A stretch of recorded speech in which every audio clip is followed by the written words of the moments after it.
Good morning, children. I hope you're all fine. Today, let us do the poem Beauty, written by E. A. Shure. It is from the book Honeysuckle.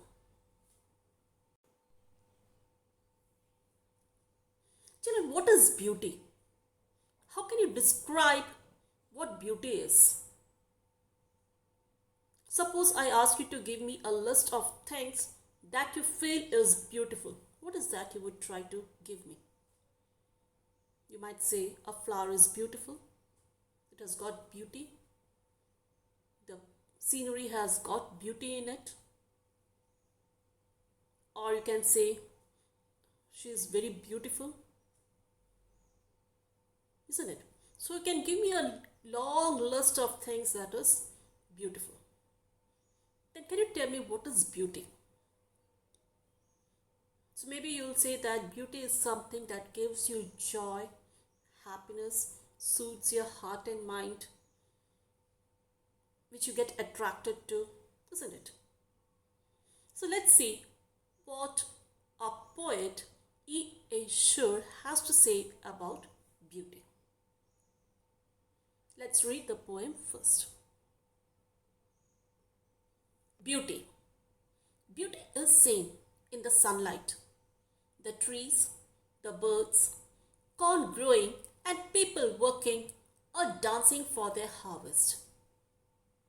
Beauty is heard in the night, wind sighing, rain falling, or a singer chanting anything in earnest.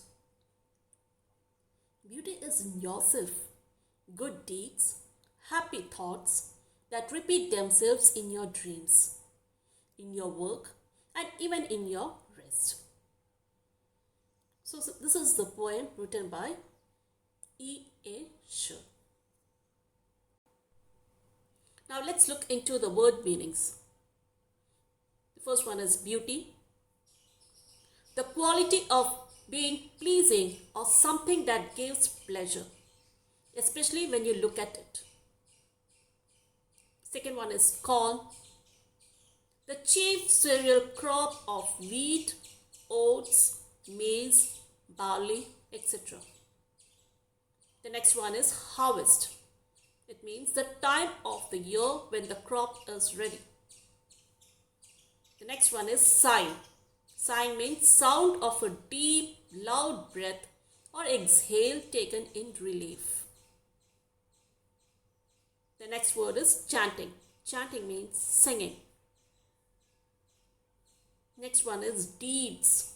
Deeds means acts, actions. The next word is repeat. Repeat means to happen again and again. Now I'm going to give you the explanation of this poem. Now look at the first stanza. The first stanza is beauty is seen in the sunlight, the trees, the birds, corn growing, and people working or dancing for their harvest. There is an old saying that beauty is in the eyes of the beholder. This means beauty can be subjective. Whatever is pleasing to the eyes of one person might be ordinary or ugly to another. This is because it differs from person to person based on their own personal taste. For example, the clothes we wear, the decoration of a house, or the kind of music we listen to. It differs from person to person. Whatever I find beautiful need not be beautiful to you. So this is because of the difference in taste. However, if we look around us, there are plenty of things which we equally find beauty in. Children, don't we all enjoy the beauty of nature? When we look around, when we see the beautiful sights, don't nature fascinate us? So you see, the poet says that beauty is seen in the sunlight, the trees with all its greenery, its fruits, its flowers. It looks beautiful. It gives shade. And the birds on it, corn growing, and people working or dancing for their harvest. There's beauty in everything. So we should be able to enjoy that beauty. The second para, beauty is heard in the night, wind sighing, rain falling, or a singer chanting, anything in earnest. Now the poet continues to say that beauty is not only seen, it can be heard too. It's a thing to be felt. You can listen to the silent night. Like one hears its sounds when night falls, when the wind blows and creates a sound, when rain falls on the earth, when a singer sings. One can even feel it in sincere and honest conviction of a person.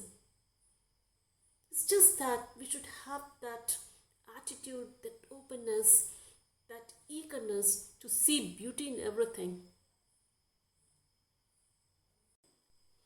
Now, the third para, beauty is in yourself.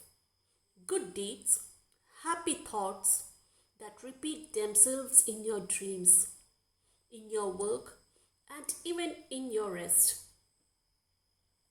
Now, here the poet is trying to say that beauty is not always external or visible.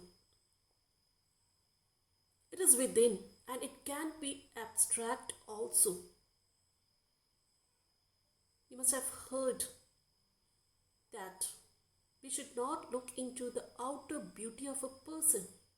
Beauty lies within. One's views, good acts, one's wishes, which one even imagines in dreams. All that could be beautiful. Beauty can be one way of work or even the style of taking rest. Thus, beauty is very vast. It cannot be confined to one thing, rather, it is there in everything. We just need eyes and a heart to see it. Now, the brief summary of the poem. Through this poem, the poet is trying to convey that beauty is in everything and everywhere. Beauty is in the eyes of the beholder. It is the attitude of a person. All the small things we do, all the environment around us, everything has beauty in it. Everything has its own importance. All things are beautiful in their own unique way. Sunlight has its own beauty. Beauty can be seen in the trees, the birds, the growing crops, people who dance to their own happiness when their crops are ready. Beauty is not only seen but can also be heard or felt. For instance, when night falls, wind blows slowly, sound of rainfall, or when a singer sings. They all give pleasure to the mind and make it feel happy. Beauty is not just outside, it is within also. Beautiful is the self. Our good deeds, happy thoughts please everyone, and everyone is beautiful. Our dreams are also beautiful as they give us reason to advance and work with zeal. Beauty is in your style of work, the way you take rest and sleep. Beauty is everywhere. It is in the attitude, the way we look at things. Actually, everything is beautiful in its own unique manner. The need is to feel it. Now let's try to solve the exercises given behind the chapter. Working with the poem. The first question. The poet says beauty is heard in. Can you hear beauty? Add a sound that you think is beautiful to the sounds the poet thinks are beautiful. The poet Keats said, heard melodies are sweet, but those unheard are sweeter. What do you think this means? Have you ever heard a song in your head long after the song was sung or played? So what do you have to say about this? Let's see. Now let's try to answer the first part of the question, that is, can you hear beauty? Can we hear beauty? Yes, beauty can be heard. The second part of the question is, add a sound that you think is beautiful to the sounds the poet thinks are beautiful.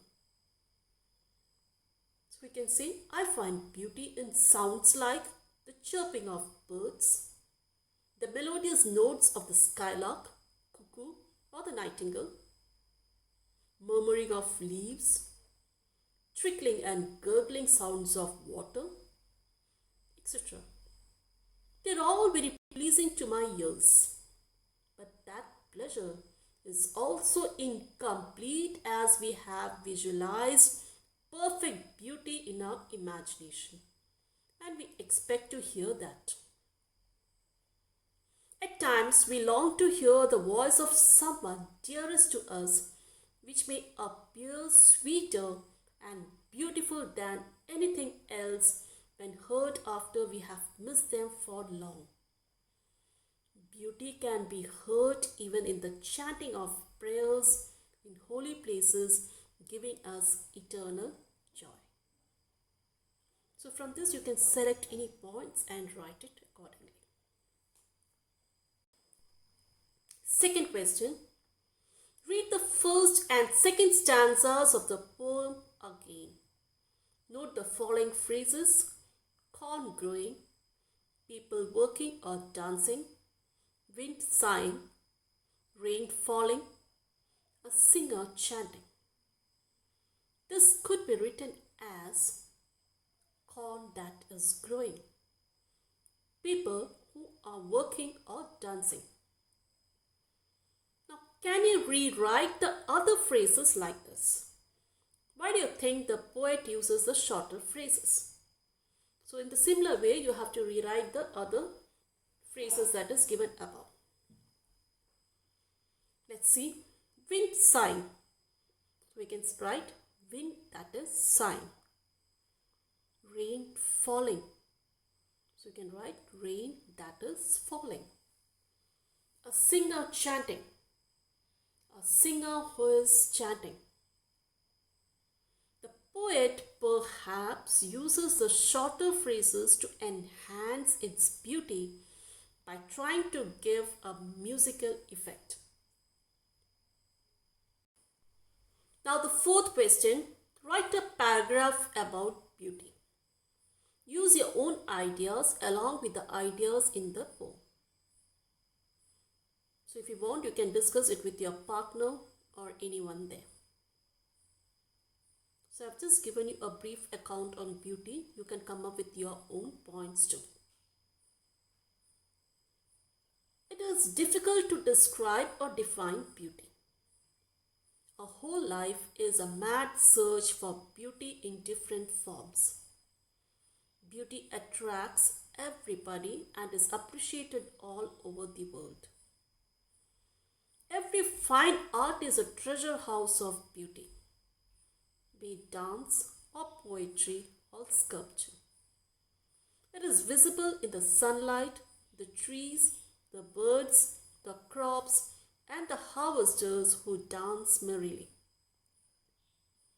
Beauty is heard in the night when the wind blows or rain falls or the melodious song sung by the singers. But the real beauty lies in noble actions and thoughts at all times, whether working or resting. So, beauty has as many forms as one can imagine. But nobody can fail to see beauty in good deeds, heroic actions, sweet voice, and in nature. With this, we come to the end of the chapter. Hope you have understood this poem. Please go through it once again. If there is any doubt, you can ask. Thank you.